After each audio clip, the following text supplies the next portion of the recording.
Testing जो हमने शुरुआत की थी, तो हमने बात की थी कि क्या क्या स्ट्रेटेजीज हैं इसमें।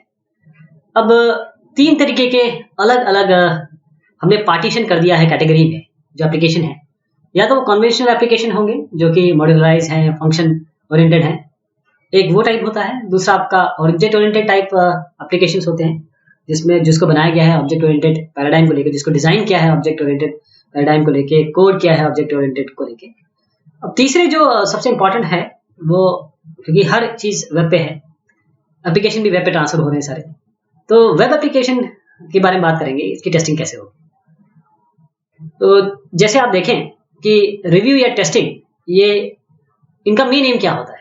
इनका मेन ये एम नहीं होता है कि एरर निकालना, इनका मेन एम ये होता है कि एरर निकाल के क्वालिटी प्रोवाइड करना, कि जितनी कम एरर होगी, जितनी कम दिक्कतें होंगी, उतनी अच्छा क्वालिटी प्रोडक्ट होगा। तो टेस्टिंग क्वालिटी के डिमेंशंस अगर हम देखें तो एक तो कंटेंट है, अगर आप वेब ऐप की बात करें कि सिंटैक्टिक लेवल और सिमेंटिक लेवल दोनों पे इसको देखते हैं। सिंटैक्टिक लेवल का मतलब ये है कि सिंटैक्स, स्पेलिंग, पंक्चुएशन, ग्रामर, ये सब ठीक है कि नहीं डॉक्यूमेंट्स में। अगर हम सिमेंटिक लेवल की बात करें तो करेक्टनेस कितनी है, यानी कि जो इन्फॉर्मेशन उसमें है कंसिस्टेंट है कि नहीं, कोई एम्बिग्युइटी तो नहीं है, ये सिमेंटिक लेवल है। कंटेंट को इन दोनों चीजों में देखा जाता है। फंक्शन की बात करें तो जो भी काम होने हैं वो करेक्ट हैं, कोई इंस्टेबिलिटी तो नहीं है, कई अपने अगर स्टैंडर्ड अगर अपनाए हैं या अपने इंटरनल स्टैंडर्ड है उनके हिसाब से आप कन्फर्मेंस दे रहे हैं कि नहीं दे रहे हैं, लैंग्वेज के हिसाब से कन्फर्मेंस है कि नहीं। स्ट्रक्चर की जहां तक बात करें तो इसको असेस इसलिए किया जाता है कि जो वेब ऐप के कंटेंट आ रहे हैं उनकी जो फंक्शनलिटी है वो प्रॉपर है कि नहीं, एक्सटेंसिबल है कि नहीं, और कोई नया कंटेंट आता है तो उसको सपोर्ट करेगा कि नहीं करेगा आपका वेब ऐप। फिर यूजेबिलिटी है, इसको इसलिए देखा जाता है कि जितने भी कैटेगरी के यूजर हो, नए भी हो सकते हैं और कुछ एक्सपर्ट यूजर भी हो सकते हैं, इंटरफेस उनको सपोर्ट करता है कि नहीं करता है, और कितना आसानी से, कितने इफेक्टिवनेस से ये नेविगेशन, सिंटेक्स और सिमेंटिक्स को समझ पाएंगे। आपके यूजेबिलिटी कितनी है जो यूजर्स है। नेविगेबिलिटी का मतलब ये है कि जो नेविगेशन सिंटेक्स है या सिमेंटिक है वो पूरी तरीके से ठीक से अप्लाई किए गए हैं कि नहीं किए गए हैं, यानी कि कोई डेड लिंक तो नहीं है, कोई इम्प्रॉपर लिंक तो नहीं है, कोई एरोनियस लिंक तो नहीं है। अब परफॉर्मेंस की बात करें, वेब ऐप में परफॉर्मेंस बहुत इंपॉर्टेंट हो जाते हैं। तो अलग अलग ऑपरेटिंग कंडीशन में, अलग अलग कॉन्फ़िगरेशंस में, अलग अलग लोड में सिस्टम कैसे इंटरैक्ट कर रहा है, रिस्पॉन्ड कर रहा है यूजर के इंटरेक्शन को, कैसे सिस्टम हैंडल करता है लोड, जो भी लोड आ रहा है। कोई डिग्रेडेशन तो इस तरीके से तो नहीं हो जा रहा है कि बिल्कुल क्रैश हो जाए, ग्रेसफुल डिग्रेडेशन हो, ये सब चीजें। इस तरीके से कंपैटिबिलिटी देखें आप। कंपैटिबिलिटी मतलब ये है क्योंकि अब बहुत सारे अलग अलग जगह ये, क्योंकि वेब ऐप तो क्लाइंट सर्वर एप्लीकेशन है, क्लाइंट साइड पे चलेगा, सर्वर साइड, वेब सर्वर जो है, तो दोनों अलग अलग जगह हैं। इसमें आप किसी होस्ट कॉन्फ़िगरेशन, किसी यूनिक होस्ट कॉन्फ़िगरेशन में आप चला रहे हैं, उसको किसी दूसरे में चले या ना चले ये हमें देखना है। और इंटरऑपरेबिलिटी की बात करें तो जो आपका एप्लीकेशन है वो किसी डेटाबेस, हो सकता है माइस्क्यूएल के साथ काम कर रहा हो और DB2 के साथ काम ना करे, तो ये हमें इंटरऑपरेबिलिटी देखनी है वेब ऐप की। अब वेब ऐप क्योंकि क्लाइंट सर्वर है, बीच में कम्युनिकेशन मीडिया है, यानी कि आप अपने सिस्टम पे काम नहीं कर रहे हैं, अपने सिस्टम से दूसरे सिस्टम को लेकर काम कर रहे हैं। ये बहुत सारे डिस्ट्रीब्यूटेड एनवायरनमेंट में काम कर रहे हैं, नेटवर्क एनवायरनमेंट में काम कर रहे हैं, तो वहां पर तो वल्नरेबिलिटी रहेगी। कोई इसे यूज कर सकता है आपके एप्लीकेशन में को सेंध लगाने में, उसमें कुछ मैलिशियस एक्टिविटी करने के लिए। तो एक देखा जाता है कि कोई पेनिट्रेशन तो नहीं हो रहा है, कोई सिक्योरिटी फेलियर तो नहीं है। अब वेब ऐप में एरर्स कौन सी हो सकती है जब हम टेस्टिंग करते हैं वेब ऐप की, वेब एप्लीकेशन की, तो उसके भी कई यूनिक कैरेक्टरिस्टिक्स हैं। जैसे कई सारे वेब ऐप टेस्ट हैं जिनसे हमें पता चलता है कि कौन से एरर हैं, कौन से एरर नहीं है, कोई सिम्टम है कि नहीं। तो सबसे पहले हम क्लाइंट साइड को देखते हैं, क्लाइंट साइड में एरर देखते हैं। और क्योंकि वेब ऐप अलग अलग कॉन्फ़िगरेशन में चलता है, अलग अलग एनवायरनमेंट में चलता है, कोई हो सकता है क्रोम यूज कर रहा है, कोई हो सकता है फायरफॉक्स यूज कर रहा है, तो किस जगह पे सही चल रहा है, किस जगह पे नहीं चल रहा है, वेब सर्वर जहाँ पे लिंकेज है, इंटरनेट डाउन है या नेटवर्क डाउन है, तो ये सब चीजें भी देखनी पड़ती हैं। अब कई एरर इसलिए आती है कि आपने HTML ठीक से नहीं बनाई है या प्रोग्रामिंग लैंग्वेज ठीक से नहीं कोड किया हुआ है, तो ये एरर यहाँ पर मिल जाती है। ऐसे जो क्लाइंट सर्वर आर्किटेक्चर है, क्योंकि ये लेयर्ड आर्किटेक्चर होता है, जैसे आप यहाँ क्लाइंट पे हैं, कोई हो सकता है मिडिल लेयर हो बीच में, और यहाँ सर्वर हो सकता है एप्लीकेशन लेयर भी हो बीच में। तो क्लाइंट और सर्वर के बीच में जब आप बात करेंगे या फिर लेयर्स होंगी, तो ये आर्किटेक्चरल लेयर जो अलग अलग आ रही है इनमें कहीं भी एरर हो सकती है। और कुछ स्टैटिक ऑपरेटिंग एनवायरनमेंट के कारण भी एरर होती है, जैसे कि जहाँ पर हम टेस्ट कर रहे हैं, जब ये डायनेमिक एनवायरनमेंट में जाएगा, क्योंकि आप जब एक एनवायरनमेंट स्टैटिक है, जब एक्चुअल यूजर्स आएंगे, जब एक्चुअली में लोड आएगा, तो क्या टाइम उस टाइम तक काम हो रहा है, क्या लोड पे क्या रिस्पॉन्स आ रहा है, वो भी चीज इसमें आनी है। तो वेब एप्लीकेशन के टेस्टिंग की स्ट्रेटेजी ये है कि जो कंटेंट मॉडल है सबसे पहले देखा जाएगा, फिर इंटरफेस मॉडल, फिर डिजाइन मॉडल, फिर यूजर इंटरफेस। उसके बाद हम इन सबको लेके यूनिट टेस्ट करेंगे। यानी कि पहले कंटेंट मॉडल में हम वेब ऐप को देखेंगे इसमें कोई एरर तो नहीं है, जैसे मैंने बताया सिंटैक्टिक और सिमेंटिक। फिर इंटरफेस मॉडल को देखेंगे कि सारे यूज केस जो हैं वो अकोमोडेट हुए कि नहीं इंटरफेस में। डिजाइन मॉडल में देखेंगे कोई नेविगेशन एरर वगैरह तो नहीं है। यूजर इंटरफेस में देखेंगे कि जो नेविगेशन मैकेनिक्स है और जो प्रेजेंटेशन है वहां तो कोई एरर नहीं है। फिर हम सबको कंबाइन करके जो फंक्शनल कंपोनेंट्स है अलग अलग उनको कंबाइन करके फिर यूनिट टेस्टिंग करेंगे, जैसे हम नॉर्मल करते हैं टेस्टिंग। फिर देखेंगे कि जो नेविगेशन है पूरी, क्योंकि अल्टीमेटली वेब ऐप का काम तो नेविगेशन है, एक पेज से दूसरे पेज में जाएंगे, दूसरे पेज से तीसरे में जाएंगे, तो नेविगेशन ठीक से देखना पड़ेगा। और कॉन्फ़िगरेशन की बात मैंने भी बताई, अलग अलग एनवायरनमेंट है कॉन्फ़िगरेशन में काम करता है। फिर सिक्योरिटी टेस्ट करना पड़ेगा कि कोई वल्नरेबिलिटी तो नहीं है जिसके थ्रू कोई और एंटर कर जाए। परफॉर्मेंस टेस्ट करने पड़ते हैं। अब सिक्योरिटी टेस्ट में देखिए, जैसे XSS आपका एक थ्रेट होता है, SQL इंजेक्शन है, ये करीबन 90% एरर यही, मतलब वल्नरेबिलिटी यही होती है।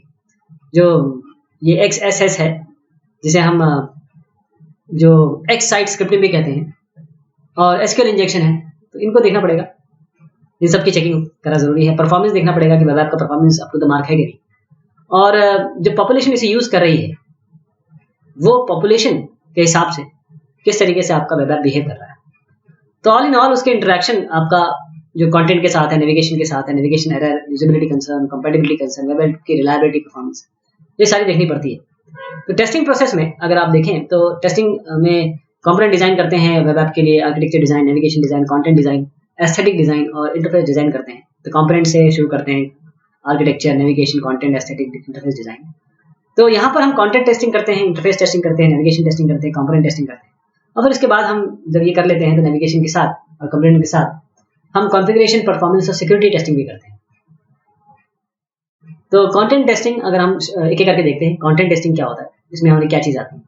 तो कंटेंट टेस्टिंग के हमारे 3 मेजर ऑब्जेक्टिव्स हैं।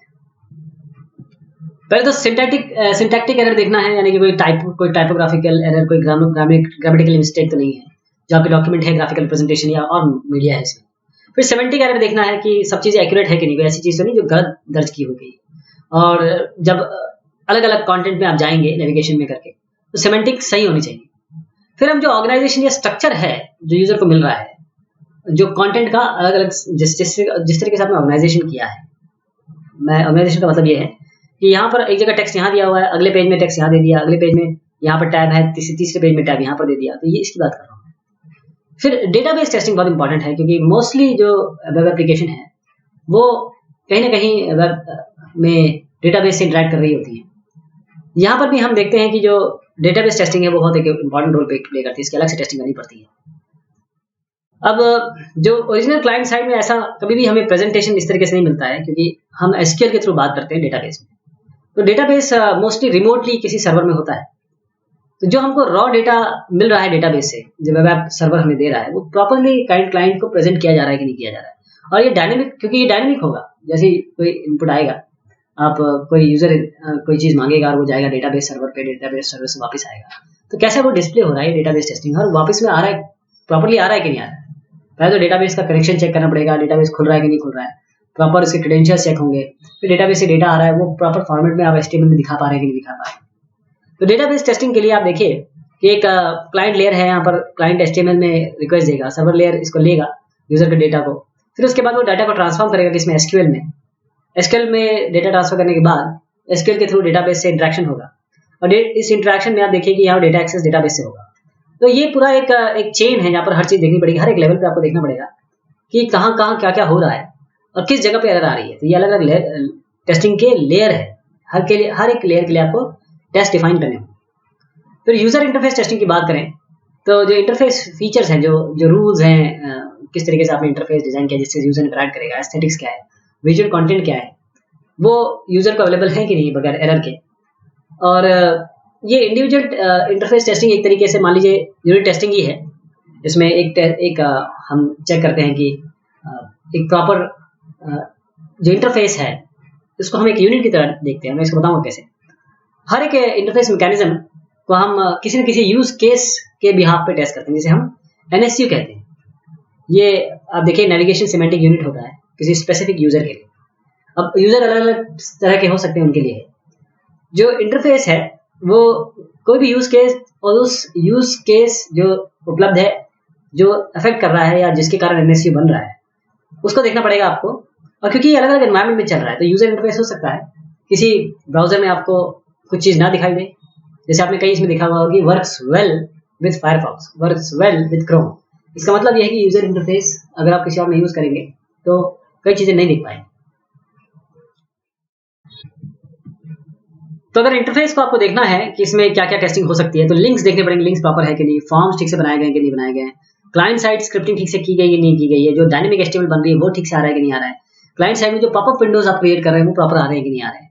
इसी तरीके से CGI स्क्रिप्ट यानी कि जो सर्वर साइड स्क्रिप्टिंग है, चाहे PHP हो, CGI हो या ASP हो, जो भी आप ले रहे हैं वो ठीक से काम कर रही है कि नहीं कर रही है। स्ट्रीमिंग कंटेंट जो उधर से इधर आ रहे हैं, इधर से उधर जा रहे हैं, वो कंटेंट स्ट्रीम ठीक से हो रहा है कि नहीं हो रहा है। कुकीज जो एक तरीके से आपके सिस्टम पे या ब्राउजर पे आ जाती है ताकि आप बार बार कैश समझ लीजिए एक तरीके से कि जब भी आप बार बार सर्वर पे जाने की जरूरत नहीं है, वहीं पे क्लाइंट पे ही काम हो जाए। कुकीज ठीक से बन रही कि नहीं बन रही है और वो कितनी सेफ है। ऐसी जो एप्लीकेशन स्पेसिफिक इंटरफेस मैकेनिज्म है वो भी आपको देखने पड़ेंगे। जैसे मान लीजिए कोई शॉपिंग कार्ट है, क्रेडिट कार्ड प्रोसेसिंग है, शिपिंग कॉस्ट कैलकुलेटर है, वहां पर आपके मैक्रो इंटरफेस मैकेनिज्म बनते हैं, उसको भी चेक करना पड़ेगा। फिर कंपैटिबिलिटी टेस्टिंग इंपॉर्टेंट है जहां तक वेब ऐप का सवाल है, यानी कि जो हमको कुछ जो प्रॉब्लम कॉमनली आती है, चाहे वो क्लाइंट साइड हो चाहे वो सर्वर साइड हो, तो उसके लिए हम वो और उसके वेरिएंट देखते हैं। तो हम एक ट्री स्ट्रक्चर आइडेंटिफाई कर सकते हैं कि हर एक कंप्यूटिंग एनवायरनमेंट जो टिपिकल डिस्प्ले डिवाइसेस है, ऑपरेटिंग सिस्टम जो सपोर्ट हो रहा है, ब्राउजर जो अवेलेबल है और जो लाइकली इंटरनेट स्पीड है, सिमिलर इन्फॉर्मेशन हम कलेक्ट करके फिर कंपैटिबिलिटी चेक कर सकते हैं। इसके लिए हम कुछ कंपैटिबिलिटी वैलिडेशन टेस्ट लगाते हैं, जो हम कहाँ से निकालते हैं, इंटरफेस टेस्ट और navigation test, performance test, security test से निकालते हैं। तो ये सारे वैलिडेशन टेस्ट के अंतर्गत ही आते हैं। तो हमारा इंटेंट यही है इनमें कि कोई कॉन्फ़िगरेशन डिफरेंसेस अगर आ रहे हैं, एक कॉन्फ़िगरेशन से दूसरे कॉन्फ़िगरेशन में डिफरेंसेस आ रहे हैं, उनको हम कंपैटिबिलिटी को लेके कंपैटिबिलिटी इश्यूज को हम अनकवर कर सकें। फिर बात आती है कंपोनेंट लेवल टेस्टिंग की। कंपोनेंट, इसमें कंपोनेंट क्या होगा आपका, तो हम वेब ऐप के जो वेब एप्लीकेशन कोई फंक्शनलिटी तो देगा, कोई ना कोई बिजनेस लॉजिक इंप्लीमेंट कर रहा होगा, तो इसमें हम कन्वेंशनल ब्लैक बॉक्स या व्हाइट बॉक्स लगा सकते हैं। और ध्यान रखिए कि जो कंपोनेंट लेवल टेस्टिंग होती है इसमें डेटाबेस टेस्टिंग इंटीग्रल पार्ट है इसका, यानी इसके साथ ही होती है। जब मैंने अभी डेटाबेस टेस्टिंग बताई आपको, वो इस कंपोनेंट टेस्टिंग के साथ ही चलेगी। तो हमारे पास कुछ टेस्ट के डिजाइन के तरीके हैं कंपोनेंट लेवल टेस्टिंग के लिए, जैसे इक्विवेलेंस पार्टीशनिंग है, बाउंड्री वैल्यू एनालिसिस और पाथ टेस्टिंग। ये तीनों आप जान चुके हैं अच्छी तरीके से, हमने इसको टेस्टिंग बड़े लेंथ पे बात किया है, बस बिल्कुल सेम चीज यही लगेगी। हमको इनपुट डोमेन देखना पड़ेगा, क्लासेस बनानी पड़ेगी, उसके बाउंड्री पे वैल्यू देखनी पड़ेगी, वो चेक करनी पड़ेगी। और फिर पाथ टेस्टिंग यानी कि हमें देखना पड़ेगा कि हमारी जो कॉम्प्लेक्सिटी है 10 के ऊपर ना निकल जाए, तो अलग अलग इंडिपेंडेंट पाथ देखने पड़ेंगे कि यहाँ से यहाँ जा रहे हैं, यहाँ से यहाँ जा रहे हैं।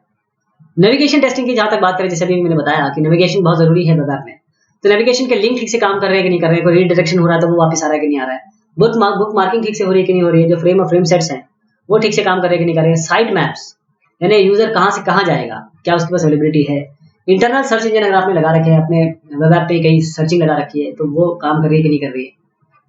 तो कॉन्फ़िगरेशन टेस्टिंग में अब हम आते हैं सर्वर साइड पे। क्लाइंट साइड देख लिया, डेटाबेस देख लिया, अब सर्वर साइड की बात करते हैं। इसमें कुछ सवाल पूछ रहे होंगे, उसके हमें जवाब निकालने होंगे। टेस्टिंग का मतलब यही है कि इसके जवाब हमें ढूंढने होंगे। क्या ये वेब ऐप कंपैटिबल है सर्वर ओएस से, क्योंकि सर्वर में भी ऑपरेटिंग सिस्टम होता है। ओके, क्या जो सिस्टम फाइल्स है, डायरेक्टरीज हैं और जो हमारे पास सिस्टम डेटा है वो सही तरीके से क्रिएट हो रहे हैं।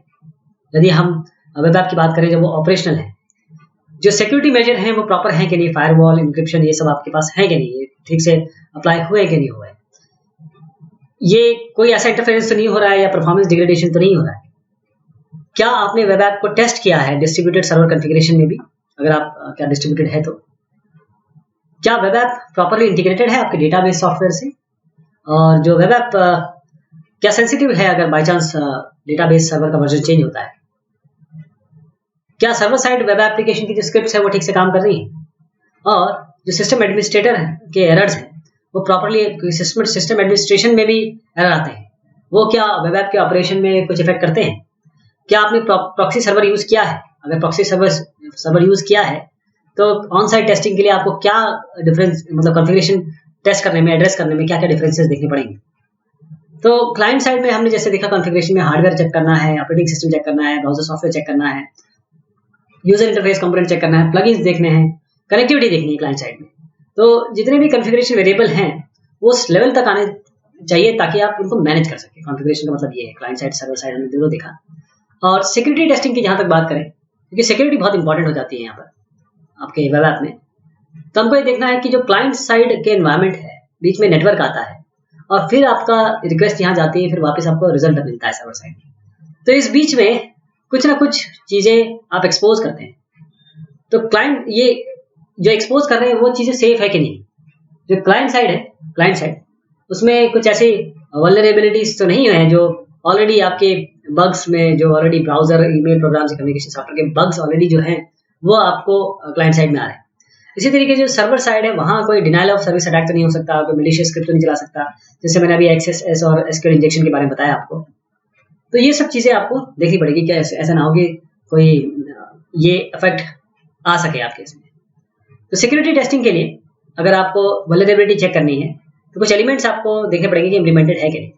फायरवॉल क्या करता है? ये हार्डवेयर भी हो सकता है, सॉफ्टवेयर भी हो सकता है। ये हर एक इनकमिंग पैकेट को देखता है कि ये लेजिटिमेट सोर्स से आ रहा है कि नहीं आ रहा है, बाकी ब्लॉक कर देता है बाकी को। ऑथेंटिकेशन ऑथराइजेशन का मतलब ये है कि जो प्रॉपर लोग हैं आपने उनको ऑथेंटिकेट किया कि नहीं किया है, यानी कि उनकी वो वही है ये देखना है आपको। और दोनों साइड में आपको इस कम्युनिकेशन को वेरीफाई करना है। ऐसे ऑथराइजेशन का मतलब एक बार आपने ऑथेंटिकेट कर दिया तो वो किस चीज़ों को यूज कर सकते हैं, कहाँ जा सकते हैं, कहाँ नहीं जा सकते, ये ऑथराइजेशन है। इंक्रिप्शन का मतलब ये है कि कोई भी डेटा आप जो भेज रहे हैं वो सेंसिटिव है, अगर वो खुले तौर पे आप भेज देंगे तो लोग उसे पकड़ लेंगे। तो इंक्रिप्शन अगर जब तक ना हो, जैसे डिजिटल सर्टिफिकेट आप भेज दें साथ में, तो इससे इंक्रिप्शन से अगर किसी के हाथ में भी आ जाता है कोई पैकेट आपके, तो भी वो उसको ओपन नहीं कर सकता, उसके अंदर कंटेंट क्या है वो पढ़ नहीं सकता। फिर परफॉर्मेंस टेस्टिंग की बात करें इसमें, तो परफॉर्मेंस का मतलब ये है कि कोई ऐसा काम तो नहीं हो रहा है जहां पर आपको नोटिसेबल या अनएक्सेप्टेबल बिहेवियर दिख रहा है, एकदम टाइम जो है बहुत ज्यादा ले रहा है आपका ये वेब ऐप। जहां पर वो पॉइंट देखना है जहां पर वाकई में अनएक्सेप्टेबल हो जाए, कोई ट्रांजैक्शन हो रहा है, कोई डेटा लोडिंग हो रही है, जहां पर आप देख सकेंगे ये बहुत टाइम ले रहा है। फिर कोई ऐसा सिस्टम का कंपोनेंट तो नहीं है जो इस डिग्रेडेशन में जिसका हाथ है, और क्या एवरेज रिस्पॉन्स टाइम है हर एक इंडिविजुअल के लिए, loading condition, normal loading condition, या फिर कोई ऐसी जहां पर उस समय बहुत सारे लोग यूज कर रहे हैं। आपके परफॉर्मेंस डिग्रेडेशन कहीं सिक्योरिटी सिस्टम सिक्योरिटी पे इम्पैक्ट तो नहीं कर रहा है आपका। और वेब ऐप की रिलायबिलिटी या एक्यूरेसी जैसे ही लोड बढ़ता है उससे बढ़ तो नहीं जाती या घट तो नहीं जाती है। अगर जो भी कैपेसिटी है मैक्सिमम सर्वर कैपेसिटी, उससे ज्यादा लोड आ गया तब क्या हो, ये परफॉर्मेंस टेस्टिंग होती है। फिर लोड टेस्टिंग है, यानी कि हमको देखना है कि बहुत सारे जब लोड आ जाता है तब आपका सिस्टम कैसे परफॉर्म करता है। तो उसके लिए देखिए, अगर मान लीजिए n है जो एक साथ कॉन्करेंट यूजर्स यूज कर रहे हैं, t है कितने नंबर ऑफ ऑनलाइन ट्रांजैक्शन हो रहे हैं एक पर यूनिट टाइम में, और d है जो डेटा लोड जो सर्वर एड्रेस कर रहा है, प्रोसेस कर रहा है हर एक ट्रांजैक्शन पे। तो एनटीडी को देखें तो हम पूरा थ्रूपुट निकाल सकते हैं n × t × d, और इससे हमें पता चलेगा कि थ्रूपुट क्या है, और थ्रूपुट से पता चल जाएगा कि चीजें ठीक है कि गलत है। और स्ट्रेस टेस्टिंग का मतलब ये है कि अगर हम ये देखें कि अगर वो कैपेसिटी जितनी मैक्सिमम झेल सकता है, पहले तो ये देखेंगे कि कैपेसिटी कितनी झेल सकता है, और कैपेसिटी से ज्यादा फिर वो किस तरीके से बिहेव करता है। जैसे मान लीजिए कोई ऐसी सर्वर नॉट अवेलेबल मैसेज आ रहा है कि नहीं आ रहा है, या आ रहा है तो उसके कारण क्या है, आप सर्वर पर नहीं जा पा रहे, रीच द सर्वर, क्या आपके पास जो रिक्वेस्ट है वो क्यू में पड़ी हुई है, और आप उन क्यूज जो सर्वर से रिक्वेस्ट आ रही है उनको ठीक से डील किया जा रहा है कि नहीं किया जा रहा है, और जो ट्रांजेक्शन है or transaction lost as capacity exceeded, यानी जैसे कैपेसिटी एक्सीड हो गई तो ऐसा तो नहीं कि कोई ट्रांजेक्शन रुक रहे हैं, आगे नहीं बढ़ पा रहे। तो इसमें डेटा इंटीग्रिटी क्या अफेक्ट कर रही है कैपेसिटी को, ये एक्सीड हो रही है, जो एनटीटी की जो वैल्यू निकाली है, क्या ये सर्वर एनवायरनमेंट को फेल तो नहीं कर रहा है, और किस तरीके से ये फेलियर अब एक मैनिफेस्ट कर रहा है, यानी कि किसी और चीज पे इफेक्ट डाल रहा है। क्या आपके ऑटोमेटिक नोटिफिकेशन जा रहे हैं स्टाफ को कि देखिए साहब ऐसा ऐसा कुछ हो रहा है। अगर सिस्टम फेल करता है तो कितना समय लगता है इसको बैक ऑनलाइन आने में। क्या कोई वेब ऐप फंक्शन जैसे कोई इंटेंसिटी फंक्शनैलिटी हो रही है, डेटा स्ट्रीमिंग कैपेबिलिटीज हैं, जैसे ही वो कैपेसिटी बढ़ती है तो ये सब चीजें आप रोक पा रहे हैं कि नहीं रोक पा रहे हैं, या अपने आप रुक जा रही है कि नहीं रुक जा रही है। यूजर को इंटीमेशन देखिए कि देखिए साहब अभी लोड ज्यादा है, अभी थोड़ा सा ये नहीं हो पाएगा, और जैसे 80-90% पहुंच गए तो अब ये चीजें रोक सकते हैं। तो ये हमने बात की वेब ऐप के टेस्टिंग की, अलग अलग विधाएं इसमें ध्यान रखिएगा। Client, server, database, stress, performance, security, ये सब चीजें आपको अलग अलग इसके टेस्ट केसेस बनाने पड़ेंगे, उन्हें देखना पड़ेगा। बहुत शुक्रिया।